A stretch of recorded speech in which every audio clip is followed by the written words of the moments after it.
Hi Lorena, it's Gemma. Can you hear me? Hello. Yes, I can hear you, Gemma. Hello. Uh, Lorena, Lorena, can can you you hear hear me? me? I can. Oh, then it's Linda. Gone. How are you? Okay, I think we're all here.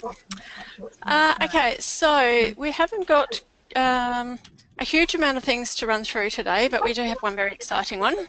Can you all see my LandTracker window at the moment? Yes. Yes. Yes. Okay. Cool. Just make sure I got the right window on. Okay. So in this latest release, which is Cherry Cake, for those of you who haven't seen before, that you can actually click on the link at the top to get our favourite recipe. Obviously, we're waiting for suggestions for things starting with D, which is a little bit of a challenging one for our next release. Um, Mike says double chocolate, but if anybody has any recipes starting with other things or other recipes starting with D, you can go into Trello and submit those recipes for us. They don't need to be sweet, even though we do have a bit of a cake and pie theme going on. Anyway, before we get into too much of that, the changes that we've got in the latest release, so there's a few bug fixes. We had some issues to do with the way that rents were being calculated. They've been resolved. Also, we had an issue that if you started an action based on a date time field, such as the received date time, that you were getting the time in all of the actions that were due. So that's been resolved as well. But the big new feature that we've got in this release is to do with the way you can export your data from LandTracker to create reports. Has anybody had a chance to play with this one yet? Yes, I have. Yep. So basically, what we've supplied and what I sent out in that email is a couple of examples of the types of reports that can be built. We're not going to release a whole suite of reports because they're going to be different for everybody. It all depends on what your organisation's reporting requirements are, who you supply your reports to, what you need from them, what they're asking for, how they want it formatted, and so on. So it's just a starting point, and then I will give you a quick rundown of how the templates work, or the merge templates work, so you can get an idea about whether this is something that you think that you or somebody else in your organisation might be able to customise for you. Otherwise, we can give you quotes on creating custom reports that will spit out the data in exactly the format that you want it. So I'll just quickly bring up the examples that we've got. So this merge template is about getting a lot of data about each tenement in a single line. And so we're pulling in here data about, you know, the last and next rent and that kind of information just in a single row. So to actually run this merge, what we would do is bring up a view of tenements. Now this can be filtered any way you like. The report will run on the tenements that you've got selected in the view that you've got displayed.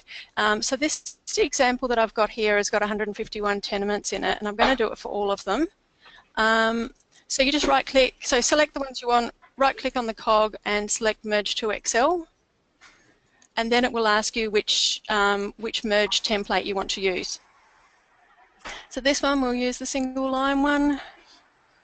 It's going to run a report. Now for 150 tenements, I've found it's taking me about 14 seconds, which is pretty fast considering how much data we're getting out of this. Lorena, Yeah. what's the difference between merging to Excel and just copying to Excel? So when you copy to Excel, it's going to give you the data that you've got displayed in the current view. So if you've got columns of information in the view, it's going to give you those in the report. If you don't have them in the currently displayed view, it's not going to give them to you. Whereas the way this merge is working, you are displaying a view so you can tell it which tenements you want to base the report on, but what columns are included in the report and the format that it's in is solely dictated by the merge template itself. So you can pull in a lot of data that might not necessarily be displayed in that view that you've got. So not all data is displayed in that view? No, that's right. So this particular one, we've got a lot of information that's coming from some of the child tables, or it might be coming from the some of the actions, and so that's all being brought in and displayed in the one place. So for example, we've got the holder. If we had any tenements that had up to 6 different holders. They'll all be pulled in here and displayed, even though we haven't got that displayed in that data grid. So you wouldn't actually be able to export this with the normal export to Excel. Okay, thanks. So that gives you everything in a single line. Now I'll just run the other one. This is the other really big advantage, is this particular template has got a whole lot of separate tabs. So the idea of this particular one that we've built is for due diligence. So we've got one tab that's got tenement details, then we've got dealings and expenditure and so on, and also all of the actions. So this is going to give you a single report with multiple tabs, again in this case within about 14 seconds. So I'll just run this one. Go merge to Excel.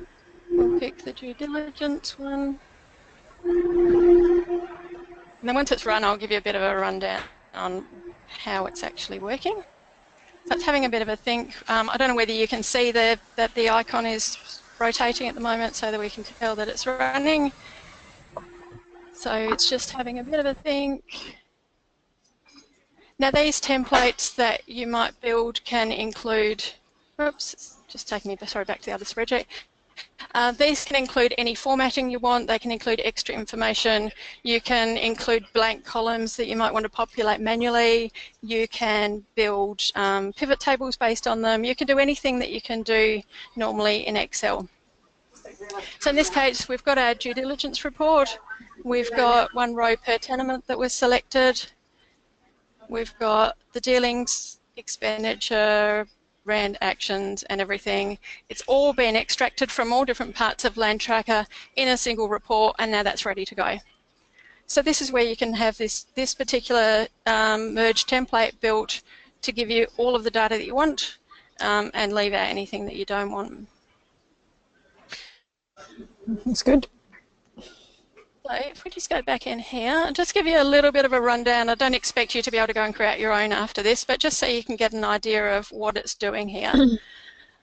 So this is using table functionality in Excel. I don't know whether any of you have used it before, but tables are really cool because you can have, you can type a formula into one cell and it will automatically propagate down to all of the other rows that are in that spreadsheet.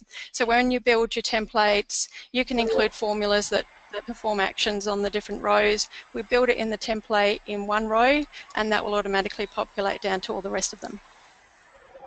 So the first cell here gives us a query. So this is a SQL query that tells it what data to get and where to get it from the database.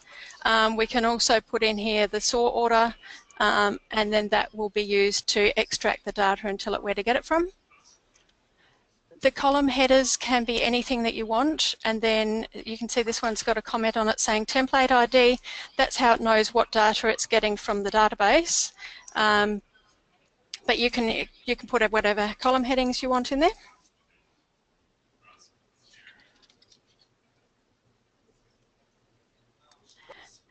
And obviously we can have multiple tabs.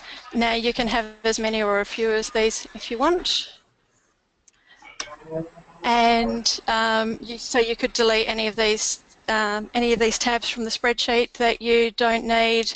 So if you were wanting to just customize one of these existing ones, just delete any tabs you don't want. You could even merge these two. So if you wanted to do the single line one and this one in one single report, you can do that. You can just copy the tab from one merge template into the other, and then when you run it, it'll do all of those queries all at once for you.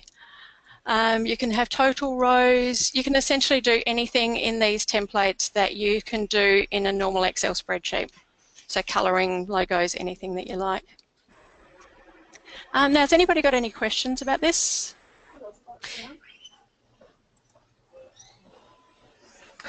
No, I'm back in now. So, just on that first one that you did, the single line report, yeah. Did that have like project and region information in it? We've got project in here. We do have. There was one thing we didn't get to before we needed to do the release, which was to have the to be able to pull in the details from the individual, you know, from projects and relationship and those kinds of things. Yeah, so okay. Is Sorry? that project from MTO? No, that'll be bringing it from the template. Yeah, okay. Yep. But yeah, so that's on the list. We can also build it into these queries. So anything that it doesn't do straight out of the box, we can include that in there anyway. So pretty much any data that's in LandTracker, we can include in the report. Cool, that's great. So there's a whole lot of possibilities. We all got very excited when we saw this up and running. We'd been planning on this one for quite a while, but actually seeing it in, just operating and how quickly it runs made us all quite happy. So that was good. So hopefully that'll be something of use for you as well. Lorena, just another quick question. You were saying that on that other template where it has all the tabs down the bottom, Yep. you were saying you could have 2 tabs merged. How do you do that? No. So what I meant was the 2 tabs merged, the two different templates. So we've got the template for the single line report and the template for the due diligence. You could take the tab from the single line one and put it as an extra tab in this report, and it would run the whole lot for you at once if you wanted to do it that way. Right. Also, you can just delete any columns that you don't want. It'll just let you do that, and it'll run. It takes all of the headings to determine which columns you want to pull in, so you can take them out. If there's any errors, it doesn't. So if you put a heading in here and that heading doesn't exist in the data, it won't spit out any errors. It just leaves that column blank so that you can manually populate that if you want to, or you can put formulas or anything like that in it. Any other questions about these templates at all? No, not from me. So the idea of these, it's all about that reporting, so making it easier to get all of this data that you put into LandTracker, making it easier to get it back out again when you need to. So that was really, that's the thing that took up all the time with the last release. So a couple of things that are changing with the way that we're going to do the development from now on. Basically, we've been doing a 3-weekly release cycle. We're changing that now to be 4-weekly. So you might find that aside from the fact that you're not getting the changes quite as often, there might be a little bit more coming into those releases. It's kind of a result of some changes internally that we're making about the way we're structuring our workload. The change that, or probably the big change that we're planning for the next release is going to be around the filtering of views and making it a little bit more like Excel. So in Excel, like I've got here, we've got the ability to do filtering and sorting with drop-downs, and you can see, but looking at a column, whether it's got a filter and whether it's got a drop-down, whether it's got a filter or a sort order on it. So that's what we're working on at the moment. So it'll just make it a little bit easier when you're looking at one of your existing views to be able to see what it is, tell what the filter is, make updates to it and that kind of thing. So yeah, really that's our big change, and like I said before, we're just looking for some recipes that start with D. There's not so many of them out there, but if you can think of any, if you've got any favourite recipes, then please go ahead and put those on Trello. Anything else anybody wants to bring up while you're here? No, all good from me. Yep, all good from me. Cool. That's nice quick one this time. So cool. Well, thanks for your time. I'll speak to you next time. Lorena. Oh, actually, Mike's saying wait. I'll just see what he has for us. Oh, yep, Mike's just saying training. I might actually get Mike to speak to you. That might be the easiest way. I'll just put him on.